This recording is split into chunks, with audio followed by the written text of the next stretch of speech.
Hello, everybody, and welcome to the official audiobook of the novel The. Okay, ThethE. Today I will be reading chapter 1 of this novel. This novel is still currently a work in progress. It is not even close to being finished, but I thought that I would start making an audiobook for it. I will not disclose whether or not I actually made this book or not. It could have been me, could have been someone else. So, yes, I will start reading this now. Chapter 1 of the best story yet to be told. And I will continue uploading future chapters when I feel like it and when they are completed. So here we go. Chapter 1. There once was a little boy running through the woods. He played in tube shrubbery and danced among the monkeys. His name, Richard. He was quite the quaint boy. His eyes were like handbags, and his drooping nose was like that of a parrot's hook. His ears were stiff, yet tender. His mouth was big and good.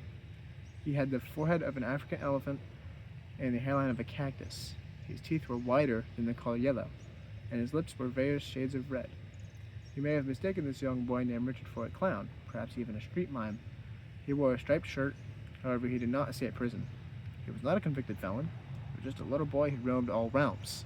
He ate like a bumblebee and stung like a tablecloth. He wasn't a big boy, but he smelled of the essence of a dog's bosom. He was not just another stick in the mud, but not the sharpest tool in the shed. He was a bit of a fine wine when it came to what he offered to the world, but in the end, again, his name was Richard. So off Richard went, hopping over frogs and creeks, making sure to avoid the ditches and dunes. Just like any regular boy would, he played. He played more than any other boy could play. He played until the moon came up, and eventually he had to return to his house. His house was quite queer, a bit of a Victorian-style era house, but it was very neat and tidy. His mom was waiting at the door, her nostrils flaring like that of a Mexican hissing cockroach. She'll ask me why, or ask me to explain what that means, because I have no idea. Richard walks inside the house, trips onto the couch, and plays Hokey Pokey for iPad. He is Hokey Pokey Jesus, but Richard isn't religious, so he doesn't like being called that. Anyway, while Richard is playing Hokey Pokey, he hears a strange noise. He doesn't think much of it at first, so he just goes back to playing his game. 15 minutes later, however, he hears the spooky noise again. What could that be? He thought. He disregarded the noise again, but this time quite reluctantly. Half an hour later, after he completely forgot about the noise, he heard it again, but even louder. He jumped off of the couch and started biting his nails, similar to a cartoon character. It got goofy. Then, Richard's dad came in the room, drunk out of his mind, because he just got done recording Drunk Minecraft with Markiplier. Wow. He immediately passed out onto the floor. He's fine. Then, mysteriously, out of nowhere, rain starting to fall. Not in the house, of course, outside. Then thunder and lightning, bang and flash, came and went with a dash. This is not what scared Richard. What scared Richard came next. He caught something moving in the shadows in the corner of his eye. Oh no, he thought. Shadow Demon Mitch. Yes, Richard has an imaginary enemy named Shadow Demon Mitch. He was quite the devious fellow, stole mustard and pickles and ate them together. His evil tricks were too much for Richard and his family, and he terrorized him. And he wasn't even real. Richard is just delusional when he doesn't get enough sleep. But, however, Mitch only comes twice a year, once before the spring solstice and once after the autumn solstice. He hadn't appeared for 2 years, so for him to randomly appear like this was much of a surprise to Richard. Richard got quite silly once he saw the mysterious man. He dropped to his knees and punched through the floor tile and hid underneath. He crawled through the small crawl space and, once he got to the spot under his room, he punched through the floor, pulling himself up and locked his door. Richard is sort of a strong kid, but, of course, he's strong. His name is Richard. We all know that Richards are strong, and this kid is no exception. Anyway, Richard, now all chill and stuff, because he is in his room, gets on his phone and lays in bed. He watches some football. The game was Incarnate Word versus Grambling State, and it was a close one. But then he saw something very and undeniably, insanely, unbelievably scary. He saw Shadow Demon Mitch running across the field. How did he get there? How does no one else see him, he thought. But anyway, yeah, there were Shadow Demon Mitch, now just standing on a lifeguard chair, eating french fries and drinking hard liquor, right on the 50-yard line, just living it up. He started to do a jig on the chair, and that's when Richard turned his phone off, pretty shocked. Well, what was Richard going to do now? He has almost had 2 heart attacks within 5 minutes now, all just from hallucinations from his brain. He shouldn't have taken his meds today. But how do you go on from this so casually? Well, being Richard, of course. Yeah, Richard just simply forgot that this happened because once he stepped out his door, he saw a rare toaster strudel just sitting on a red velvet pillow, waiting to be eaten. So he ate it. And now he's at the playground just up the street. Whoa, whoa, whoa. How did he get there? I don't know, and it isn't important. Well, anyway, there Richard was, just, straight balling a little bit. Just a tiny microscopic bit of a hydrogen atom, but he was still balling. He was putting in the work, without the work putting in him. Yeah, he doesn't get tired. It's Richard. So what happens next? I'll tell you. A little kid, maybe 5, comes up to Richard and asks to play.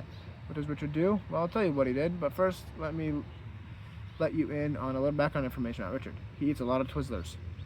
So what does Richard do? Pulls out a Twizzler out of the air hole in the ball and throws it at the kid. The kid catches it, eats it, and he's at church.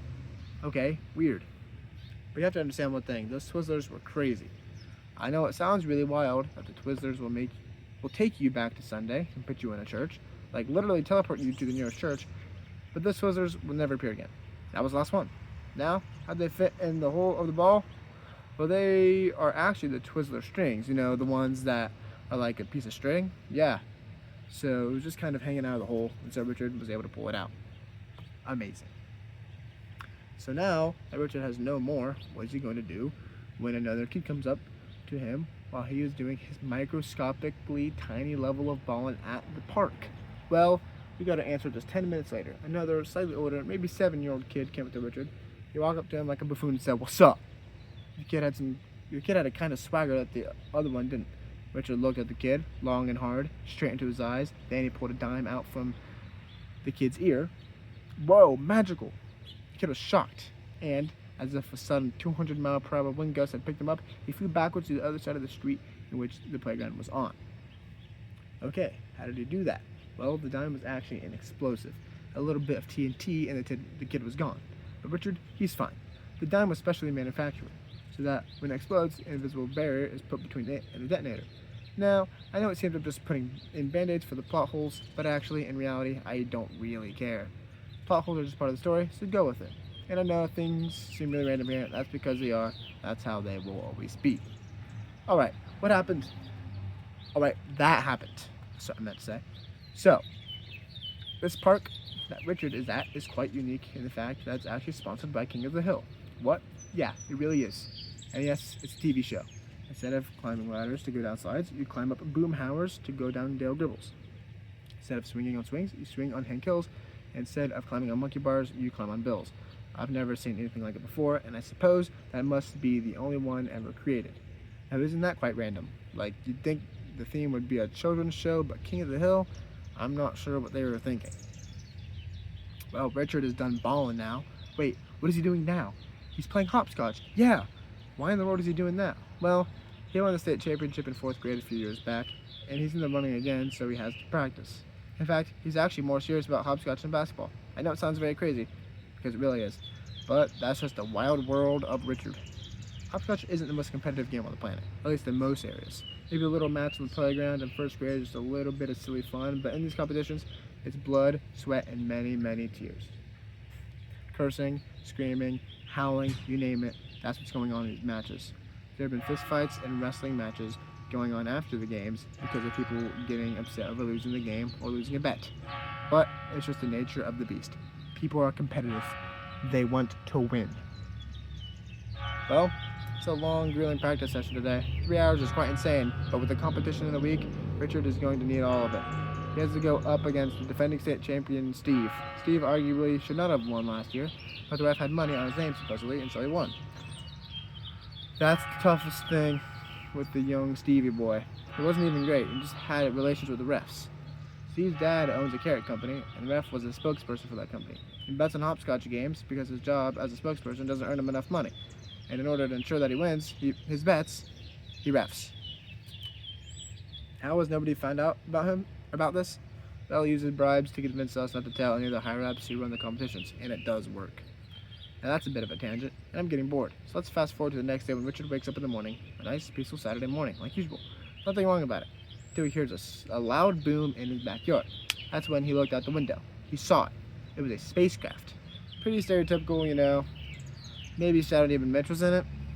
Well, no, not even close. A man stepped out, and it was Bill Clinton. Wow. What is he doing in the spacecraft, and how did he crash? And the chances of this happening in Richard's backyard, this had to be planned. And as Richard would soon find out, it was. He walked outside, and Bill Clinton started talking to him. Turns out, Bill Clinton wanted Richard for a mission, a secret mission that only the two of them would ever know about. So what ends up happening is Richard goes inside of the spacecraft with Bill Clinton. Inside, the walls are covered with pictures. There were pictures of cactuses and mushrooms, fish and monkeys for some reason. There were Hello Kitty stickers on these pictures. Quite strange. Well, yes, but not as strange as when Richard looked down and saw that Bill Clinton had backyardigan socks. Yeah, it's a lot to take in. Anyway, we now know that Bill Clinton has a soft spot for children's stuff or whatever. He then went over to his little control center, and in the front of the craft, or the nose, you could say, on the control board, there are pictures of donkeys and beer cans and tumbleweeds. What is going on here? I mean, there are pictures and stickers of the most wild and wacky stuff in this craft. But this was only the beginning. Bill Clinton pressed a button. The door closed. Now Richard couldn't escape. He wanted to. He was scared. I would be as well. We all would.